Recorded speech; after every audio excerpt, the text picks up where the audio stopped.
Mark Cuban, that's who it was this week. So go ahead. Talk about Joe Kraft. What happened? The update, Joe Kraft. What's The that? update to the Joe Kraft Center that they're pushing. Yeah, I mean, it's, the building's 10 years old, and it was built at a time where everything was kind of cut up, and we're in this building 300 days a year, and it was time. And, it was funny, I'm driving through campus, and I go by and I see softball and soccer's new, and football, I see what it looks like from the road, and golf and what we're doing, and I think it's great. Baseball, track, and you knew we had to be in line. There's a line because of us, so you got to be. I didn't mind being last. We just had to be in line, and they knew it. I mean, so it's good that they're doing it. Same with the lodge. I mean, the lodge was built the way it was built because the NCAA told us no 1,000 times. And then Taj Mahals were built, and they said, well, those are fine now. We were told no. Believe me, I was in the middle of it. So we now have to go, Joe Kraft doesn't want to hear that the lodge isn't this and this and that. We built what they allowed us to build. And so probably have to go through that again. I mean, but I'll say this. It's like different in the locker room. The locker room when we built it was what it's going to look like in 15, 20 years down at Rupp. The difference is we're down there 20 times a year, 30 times a year. You're in this building 300 days. This thing gets a lot of wear and tear. So it's 10 years old, and I think it's nice what they're doing. It's great for these kids.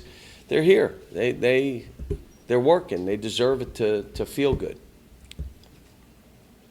Cal Winion said that you've been true to your word to be brutal in practice and come after specific guys about specific things, and that the situational stuff with the score and time on the clock has really sort of clicked with some of these kids that he said we've gone from high school kids to understanding the situation. Yeah, I think we get leads, and they think, okay, now it's my turn to go do my thing. And then you turn around, it's an 8-point game. What just happened? And so me thinking they would already know, they don't know. So I was tough yesterday. Yesterday was a rough practice. Hoping today's will be really sharp, and then we can get on the road and get down to Georgia, get down to Athens. But this is I said it again. It took us 3 weeks to get where we were. It's going to take us time to get out of that. And it's as much of mindsets and habits and all those kind of things. But competitiveness, like the blue second unit just went right after the first unit yesterday and won. And won 2 or 3 different times, and the white had to run. And that's what you want. You want them to compete in practice because that's what they're going to have to do in the game. What was working for De'Aaron the other night that made him look more like the player we had seen before? We're showing them a lot of tape of what other point guards are doing and what he needs to do more of.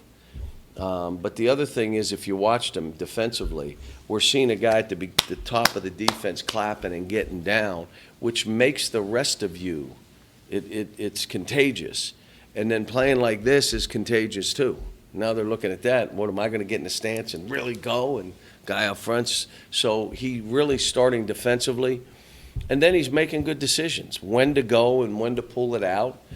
Showing them on a tape. You can't, if it's 1-on-4 and you're the one, you can't shoot that. You can't shoot it. You got to pull it out. It's just basketball. But he's learning.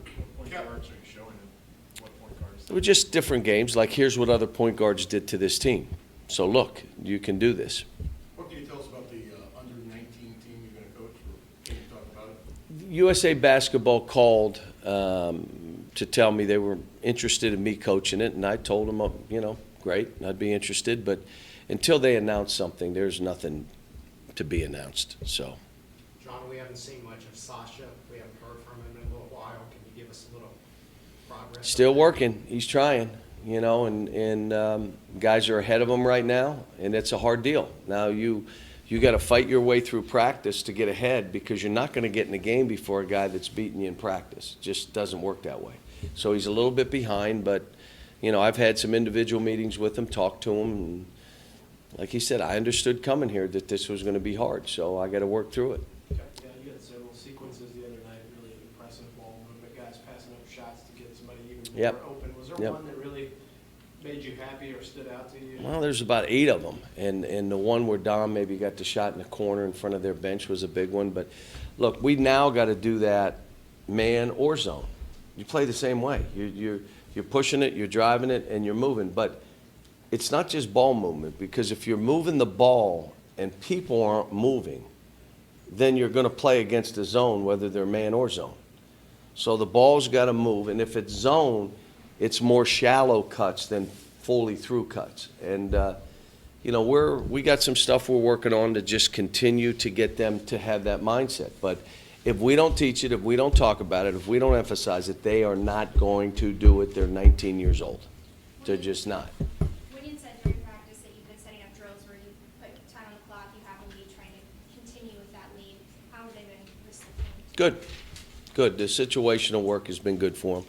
And I've stopped them. Like, why would you take that shot? Tell me why you would take that shot with 21 seconds in the clock. Why did you do that? Defensively, you know, if they don't get back, we're on the line running.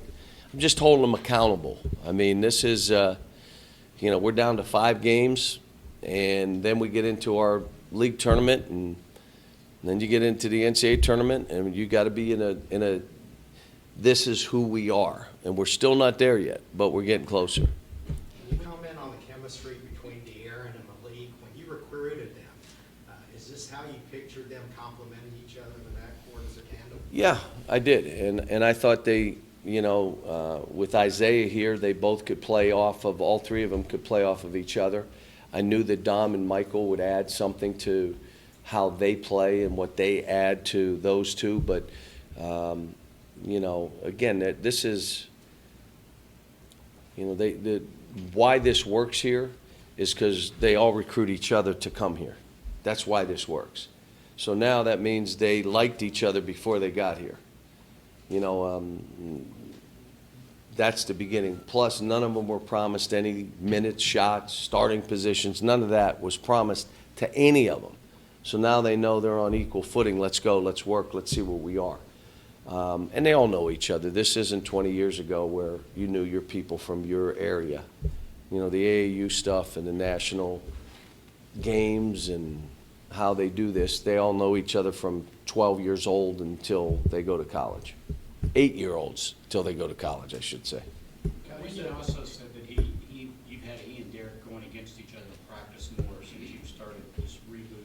Why did you decide to do that, and have they benefited from that? Well, first of all, they're both, that's what we're doing. And if they're not performing, then I'll go with Michael at a 4. And the big guys are deciding who's playing, so if you're playing less, you may be playing less in practice. Instead of trying to put a big team out there that we're not playing with, let Derek and Wenyan get their time at 4. If we want to slip them to 3 at times, I will. And I'm also really working on that first unit of guys. You know, like I'm really focused on that unit playing well, especially if that unit's going to play 25 minutes together in a game. I got to spend 75% of my time then working on that unit because they're going to be out there the most. Kenny said a few weeks back, Derek is a senior, he's not changing, he is what he is. What is he to you at this point? How do you? A guy that you put in, and if he's really on, you leave him in there. And if he's really not, you'll know right away, and you're out. Like yesterday, he did some stuff, and I'm like, you can't do this to your team. They have to know they can count on you. You cannot do what you're doing right here. And so sometimes he goes in and out. You know, I'd like him to be more consistent, but at some point you got to say, here's who he is. Now, how do we do this? How do we get the best out of him, being this is who he is? At his first double-digit rebound game since December, did he do anything different to give you that kind of? Well, we've made it one of the things that we're saying, we've made it an emphasis for him. You double-digit rebound, there's no reason. And I don't need you to go get 10 offensive. Get 10 defensive. They're going to miss 30 shots. Go get 10 of them. And so we've kind of shifted with him. And there's stuff that we've done. When we rebooted, we did a lot of stuff with different guys to focus on different things. But Georgia did change our lineup last couple of games. use different guys for matchups, I think they said. Does that change anything that you do? Do they look different than when you played them a couple of weeks ago? No, the Tennessee game, their guard went nuts. I mean, but and Maton he is what he is, 20 points a game. The other kids are 20 points a game, and the other guys are fighting like heck. They're big kids rebounding. Their wings are rebounding slashers, and it's going to be a hard game. It's been sold out for 4 months. I saw the tape of them in Mississippi. It wasn't a packed stadium. Well, it's going to be for this game. And so doesn't matter how they played and we know who they are, how they like to play. I imagine whatever that is, they'll be at their best, and we'll see. One more, guys. Is there anything you can do to slow down Peyton a little bit more in this game? Yeah, but again, you got to keep a special eye on him. But any time that we just left him trapped, and even it happened against Tennessee, and I saw it against Mississippi, he's passing to the other big kid for dunks. So you got to be aware. You just can't leave people and go trap him, because the guy's dunking it. It's not like it's 100% that.